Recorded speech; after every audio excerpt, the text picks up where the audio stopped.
Baby Sabina resmi dilamar Rizky Natakusuma, pamer cincin di jari manis. Kabar bahagia datang dari model sekaligus aktris Baby Sabina. Jarang mengunggah kemesraan dengan sang kekasih, tiba-tiba Baby Sabina mendadak mengumumkan acara pertunangannya. Wanita yang kerap disapa Baby ini resmi dilamar oleh Rizky Natakusuma pada Minggu, tanggal 21 April tahun 2024. Kini, jari manisnya sudah terlingkar sebuah cincin pertunangan.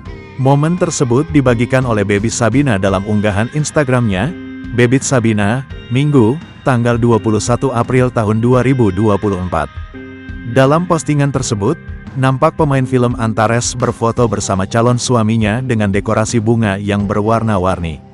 Tak lupa, wanita berusia 21 tahun tersebut juga mengucapkan banyak terima kasih kepada orang-orang yang telah banyak membantunya. Sontak, unggahan tersebut menuai komentar dari para warganet hingga sesama rekan selebritinya. Akhirnya, timpal Siva Haju. Gemes, congratulations, balas Steffi Zamora. Congrats baby, ucap Alia Masaid.